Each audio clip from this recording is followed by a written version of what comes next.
इतिहास के पन्नों का एक सबसे खतरनाक युद्ध, जहाँ पे एक राजा अपने आप को भगवान मानता था, वहीं दूसरा राज्य जो अपनी आज़ादी के लिए लड़ रहा था, जो अपने आने वाले भविष्य के लिए लड़ रहा था।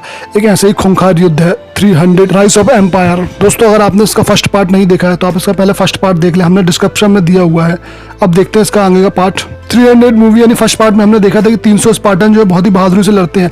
हमें पता चलता है कि अब यह सब जो कहानी है वो आज नहीं, आज से 10 साल पहले शुरू हुई थी। 10 साल पहले जो है फारस का राजा यहाँ पे युद्ध करने के लिए आया था। यह काफी दिनों का समुद्री रास्ता तय करके यहाँ पे आ रहा था। तब यहाँ पे आने से पहले, यहाँ पे उतरने से पहले ही जो यूनान के सिपाही हैं वो पहले से ही तैयार रहते हैं, और उन सिपाहियों में से एक सिपाही होता है थेमोटेक्लस।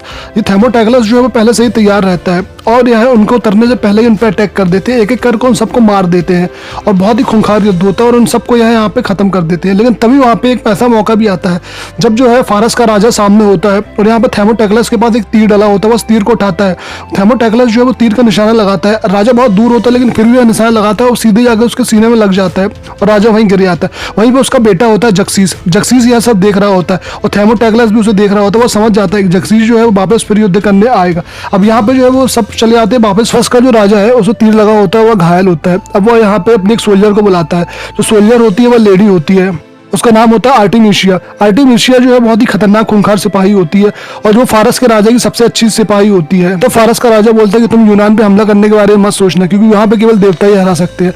और यह कह के वो उसकी जान निकल जाती है। तभी यहाँ पे जो उसका बेटा होता है जक्सीस, वह बहुत ज्यादा उदास होता है, वह बहुत शोक में होता है। अब वह 7 दिनों तक शोक ही में रहता है। लेकिन 8वें दिन जो है आर्टिमिशिया आती है और उसके कानों में जहर घोलती है। जो पिता गलती तुम्हारे पिता ने की वो गलती तुम मत अपनाना, तुम जाओ और देवताओं की ताकत लेके आओ। अब जो है आर्टिमिशिया दुनिया भर से जादूगरों को बुलाती है, और वह उसको तंत्र मंत्र से लपेट के उसे रेगिस्तान भेज देती है। वह रेगिस्तान में कई दिनों तक भटकता रहता है। तब जाकर वो एक मंदिर जाता है। उस मंदिर के अंदर जाता है तो वहाँ पे खूब सारा पानी भरा होता है। वहाँ बहुत सारे तांत्रिक लोग होते हैं।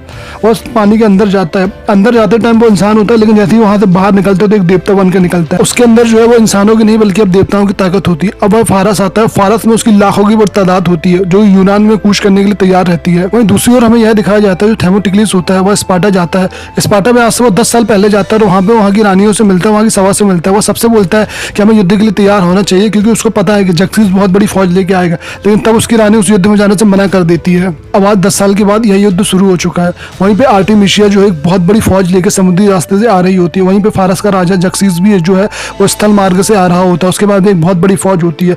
तभी यहाँ पे आर्टिमिशिया के पास एक सिपाही होता है। यह सिपाही जो होता है वो यूनान का ही होता है, लेकिन आर्टिमिशिया को कहीं ना कहीं शक होता है। लेकिन इससे पहले कि वह उसे मारती, वह जो इन सबको धोखा देके यहाँ पे चकमा देके वहां से भाग आता है। और भागने के बाद जो है वह सिपाही जो है वापस आता है, और वो आने के बाद वो थेमोटेक्लस से मिलता है। और उस थेमोटेक्लस से मिलने के बाद वह उसको बताता है कि जो यूनान पे बहुत ही लंबी फौज आने वाली है, बहुत बड़ी फौज जो है वो यूनान पे अटैक करने वाली है।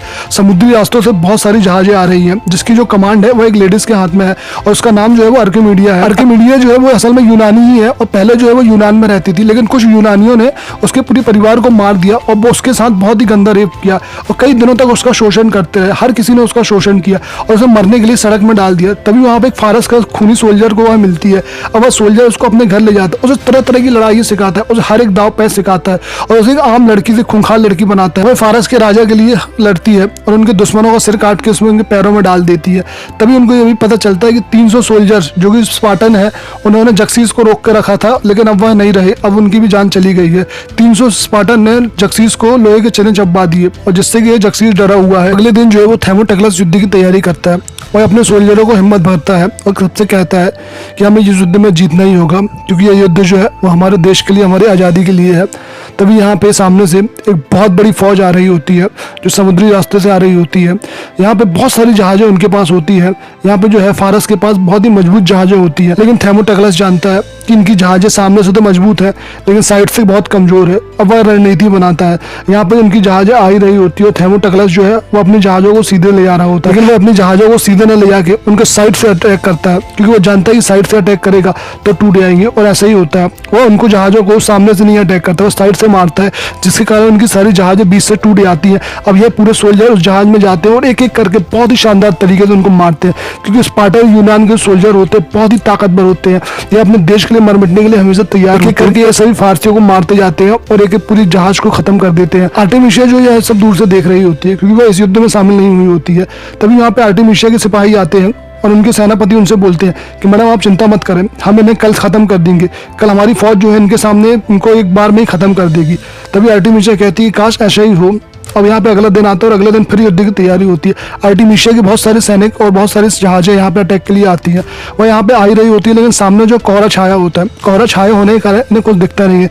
तभी यहाँ पे इन्हें कुछ यूनानी जहाजें दिखती है और उन जहाज़ों को पीछे करते हैं, लेकिन वह जहाज़ जो है इनको पहाड़ों में ले आकर फंसा देती है। अब यहाँ पे जो एक जहाज़ होती है यूनान की, जिससे टकराने के बाद सारी जो है फारसी जहाज़ें टूट जाती हैं और टकरा जाती हैं। और यहाँ पे पहाड़ होते हैं, ऊपर से पहाड़ से जो है यूनानी लोग नीचे आते हैं और नीचे आने के बाद इन सबको फिर मार देते हैं और बहुत ही शानदार तरीके से इनको खत्म कर देते हैं। एक एक करके सबको इनको मारते जाते हैं और यहाँ पे फिर आज जो है वह यूनान के लोग ही जीत जाते हैं। यहाँ पे जो थेमोटोक्लस की प्लानिंग है बहुत ही सटीक होती है और यह देख के इसमें आर्टिफिशियल को बहुत गुस्सा आता है। वो समझ जाती है कि इसके लिए अब हमें दूसरी रणनीति अपनानी पड़ेगी। अब वह खुद इस युद्ध में उतरेगी और अब वह अपनी रणनीति बनाती है। तब वह अपने एक सोल्जर को उनके पास भेजती है। तब जो है वो आर्टेमिसिया का एक सोल्जर आता है और उनसे बोलता है कि हमारी रानी जो है वो थेमोटोक्लस से बात करना चाहती है, लेकिन यहाँ पे जो यूनान के लोग मना करते हैं, लेकिन फिर भी थेमोटोक्लस चाहता है और कहता है मुझे उससे मिलकर आना, मुझे उसे देखना है कि वह क्या है और कैसी ताकत है उसके पास। तो वह वहाँ पर जाता है। अब यहाँ पे जो आर्टेमिसिया उसे बुलाती है, वह खूबसूरत सजी होती है और वह उसे हर तरीके से लुभाने की कोशिश करती है। साम दाम दंड भेद, जो भी तरीका हो वह तरीके से उसे हराना चाहती है। तभी वो उसके सामने जो है हर चीज़ का प्रपोजल रखती है और पैसों का, ताकत का। वो उससे बोलती है कि तुम हमारे साथ काम करोगे तो हम तुम्हें यूनान का सबसे बड़ा ताकतवर बना देंगे, तुम्हें पैसा धन दौलत किसी की कमी नहीं होगी। लेकिन वह नहीं मानता। तब वह उसे सेक्सुअली भी करने की कोशिश करती है, वह उसे रिलेशनशिप बनाने की कोशिश करती है। वह इसमें भी कामयाब हो जाती है, उसके साथ रिलेशनशिप बना लेती है। लेकिन तब भी थेमोटोक्लस जो है उसका मन नहीं भटकता। वह उसके साथ रिलेशनशिप बनाने के बाद भी वहाँ से भाग आता है और भाग आने के बाद वहाँ से वह अपनी वापस जगह में जाता है। अब यहाँ पे एक नई युद्ध की तैयारी होती है और यहाँ पे जो है वो आर्टेमिसिया खुद युद्ध की कमान संभाले होती है। यहाँ पे जो है आर्टेमिसिया एक बहुत बड़ा जहाज भेजती है जिसके अंदर कुछ लिक्विड भरा होता है और लिक्विड दरअसल गाढ़ होता है, एक ऐसा पदार्थ होता है जो आग लगने के बाद जल जाता है, फट जाता है। अब वह इस पदार्थ को वहाँ भेजती है और यहाँ पे खूब सारी जो यूनानी जहाज़ें हैं वहाँ पे खड़ी होती है और इनको पता नहीं होता है क्या होने वाला है। तभी यहाँ पे वह जहाज़ आता है, इनसे टकराता है। इनसे टकराने के बाद उसका एक दरवाजा खुलता है, जिसके बाद वहाँ पूरे समुद्र में वह पदार्थ फैल जाता है और समुद्र पदार्थ फैलने के बाद थेमोटोक्लस जो है सबसे बोलते हैं कि जहाज़ें पीछे करो, सब फटाफट नीचे उतरो। लेकिन तब तक बहुत देर हो जाती है। आर्टेमिसिया जो होती है वहाँ से एक तीर छोड़ती है और तीर में लगी होती है आग। अब उस आग के कारण पूरे के पूरे यहाँ पे बम फट जाता है और जिसके कारण जो पदार्थ होता है पूरा पदार्थ जलने लगता है। यहाँ पे जितनी उनकी जहाज़ें होती है एक एक करके सारी जहाज़ जलने लगती है, जिसके कारण बहुत सारे सोल्जरों को हानि होती है, बहुत से सोल्जर मर जाते हैं। अब यहाँ पे जो होता है यूनान का एक बहुत बड़ा लॉस हो जाता है, क्योंकि यूनान की एक अच्छी खासी फौज जो है उनके कई सोल्जर जो है यहाँ पे मारे गए हैं। अब यहाँ पे जो है वो किनारे पे आते हैं। किनारे पे आने के बाद जो है वो थेमोटोक्लस देखता है कि उनके बहुत सारे सोल्जर घायल है और उनका बहुत अच्छा सिपाही भी जो है वो मारा गया है। अब यहाँ पे उसको बहुत दुख होता है और यहाँ पे जो है उसे बहुत गुस्सा भी आता है, क्योंकि आज बहुत सारे हानि हुई। यहाँ पे थेमोटोक्लस के बहुत सारे साथी खत्म हो जाते हैं और उनके बहुत बड़े बड़े मंत्री, बहुत बड़े बड़े सिपाही, बहुत बड़े सोल्जर जो है वो खत्म हो जाते हैं, जिसके कारण उनकी हिम्मत थोड़ी सी टूट जाती है। तभी दूसरी ओर दिखाया जाता है जो जक्सीस है उसकी बहुत बड़ी फौज जो है वो 300 स्पार्टा को मार के आगे बढ़ रही है। यह आगे बढ़ने के बाद बहुत सारे शहरों को तबाह कर देती है, बहुत खून खराबा करती है और यह आगे बढ़ते ही जा रही है। तभी वहाँ पे एक अर्केडियंस आता है और आगे सारा हालचाल बताता है। अब यहाँ पे जो थेमोटोक्लस होता है वह स्पार्टा जाता है। स्पार्टा जाने के बाद वह सबसे मिलता है। वहीं पर एक कुबर होता है और कुबर उससे बताता है कि तुम जो है वो सरेंडर कर दो, जक्सीस जो है बहुत अच्छा देवता है, वह तुम सबको माफ कर देगा। तभी थेमोटोक्लस उससे बोलता है कि मुझे पता चला है कि एक कुबर के कारण ही 300 स्पार्टा मारे गए, कहीं वो तुम तो नहीं। तभी कुबर बोलता है कि हाँ महाराज, मैं बहुत ही कमीना हूँ, मेरे कारण ही सब मारे गए हैं, और यह बोल के वह वहाँ से चला जाता है। अब यहाँ पे जो थेमोटोक्लस होता है वह उस रानी से मिलता है। वह सबसे बोलता है कि हमें इस युद्ध के लिए एक साथ लड़ना होगा, क्योंकि यह युद्ध अलग अलग नहीं है, यह पूरे स्पार्टा, पूरे यूनान का युद्ध है। तभी उनकी रानी बोलती है मैं क्या करूँ, मेरे सारे सोल्जर मारे गए हैं, क्या एक एक बच्चों को मैं हाथों में तलवार थमा दूँ।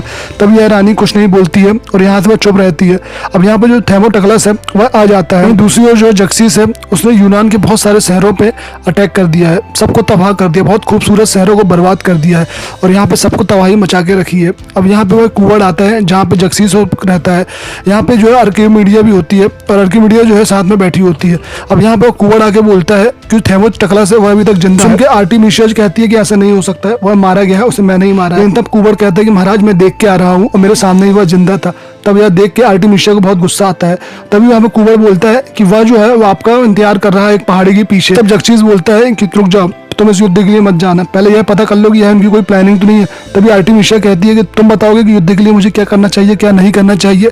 यह सुन के जक्सीस को बहुत गुस्सा आता है, उसे एक रैप्टा मारता है जिसके कारण वह वहाँ गिर जाती है, लेकिन वह उठती है और वापस युद्ध के लिए चली जाती है। यहाँ पे जो है वो थेमोटोक्लस के पास केवल कुछ ही सोल्जर हैं और उनके पास जहाजें भी केवल इन्हीं गिनी है। अब उनको पता है कि अगर वह इस युद्ध में गए तो सबके सब मारे जाएंगे, लेकिन तब भी वह यह फैसला लेते हैं कि वह इस युद्ध में जाएंगे और अपने देश के लिए मर मिटेंगे। तो वह एक प्लानिंग बनाते हैं। वह कहते हैं कि अगर हमने आर्टेमिसिया को मार दिया तो इनकी जो सेना है वो बिखर जाएगी और यहाँ वहाँ बिखर के सब वहाँ भग जाएगी। तभी उनकी पूरी प्लानिंग रहती है कि अब युद्ध में हमारा एक ही मकसद होगा, केवल आर्टेमिसिया को मारना। अब अगले दिन युद्ध की तैयारी होती है। वहाँ से आर्टेमिसिया की बहुत सारी जहाजें आती है, बहुत बड़ी बड़ी जहाजें हैं जिसमें हजारों सोल्जर्स होते हैं। और यहाँ पे यूनान के केवल कुछ ही सोल्जर्स होते हैं, उनके पास जहाजें भी केवल गिनती की 3-4 जहाजें होती है। अब यह आगे जाते हैं, समुद्र में तूफान आया होता है, तब भी इनकी जहाजें आगे बढ़ती रहती है। तभी यहाँ पे जो है, अभी यहाँ पे दोनों की जहाजें आपस में टकराती है। यहाँ पे यूनान के सोल्जर जो है तो बहुत ही ताकतवर होते हैं, या फटाफट उस जहाज में चढ़ते हैं और एक एक करके सबको मारने लगते हैं। यह इतने ताकतवर होते हैं कि अकेले कई हजारों को निपटा दें और यह लड़ते रहते हैं उनसे। तभी यहाँ पे जैसे ही मौका मिलता है तो यहाँ पे जो है थेमोटक्लस का एक घोड़ा ऊपर आता है और घोड़ा क्यों लेके आता है वो अपने साथ। और वह घोड़े में बैठता है। उस घोड़े में बैठने के बाद वह फटाफट करके उस जहाज में जाने की कोशिश करता है जिसमें वह लेडी है, क्योंकि वह जानता है कि उसका मकसद केवल एक ही है, उसकी आर्किमीडिया को मारना। अगर आर्किमीडिया को मार दिया तो यहाँ पे इनकी फौजें जो है वो कमजोर हो जाएंगी और यहाँ वहाँ बिखर जाएंगी। यह फटाफट करके उस जहाज में जाता है जहाँ पे आर्किमीडिया है, लेकिन वह आर्किमीडिया भी जो होती है वही बहुत ताकतवर होती है। वह एक एक करके सारे इनके सोल्जरों को मारती है, क्योंकि खुद एक बहुत खूंखार सोल्जर होती है। अब यहाँ पे इन दोनों सामने सामने आ जाते हैं। आमने सामने आने के बाद ये दोनों एक दूसरे से लड़ते हैं। ये दोनों ही बहुत ताकतवर होते हैं, काफी देर तक लड़ाई चलती है, लेकिन आखिरी में थेमोटक्लस जो है वो आर्किमीडिया को मार ही देता है और यहाँ पे उसकी मौत हो जाती है। तभी यहाँ पे मरने से पहले वह देखती है कि स्पार्टा की सारी जहाजें यहाँ पे आ रही है। दरअसल जो स्पार्टा की रानी होती है, पहले तो उसने मना कर दिया होता है, लेकिन अब वह उसकी अपनी पूरी फौज लेके यहाँ पे आती है और उसकी फौज बहुत बड़ी होती है, बहुत सारी जहाजें होती है स्पार्टा की। स्पार्टा के एक एक सोल्जर यहाँ पे आते हैं और रानी खुद इस युद्ध की अगुवाई कर रही होती है। तब यहाँ पे वह आर्किमीडिया को मर जाती है और यहाँ पे स्पार्टा के एक एक सैनिक इस जहाजों पे आ जाते हैं और फारस के एक एक लोगों को बहुत काट देते हैं, एक एक बुरी तरीके से सबको मारते हैं। अब यहाँ पे स्पार्टा की रानी और थेमोटक्लस दोनों मिलके एक एक फारस वाले को मारते हैं और फारस के हर एक सिपाही को मार देते हैं। ये युद्ध जो है यहीं खत्म हो जाता है। जक्सिस जो ऊपर खड़ा होकर सब देख रहा होता है, क्योंकि उसके बाद अभी भी एक बहुत बड़ी फौज है। अब यहाँ का यही कहानी जो है यहीं खत्म हो जाती है और ये पिक्चर की एंड यहीं हो जाता है। यहाँ पे जक्सिस की लड़ाई जो है पूरे यूनान के साथ होगी और क्या उसका फैसला आएगा यह हमें तीसरे पार्ट में ही पता चलेगा। जिन्होंने सब्सक्राइब नहीं किया है जल्दी सब्सक्राइब कर दें, लाइक कर दें और शेयर करें। धन्यवाद।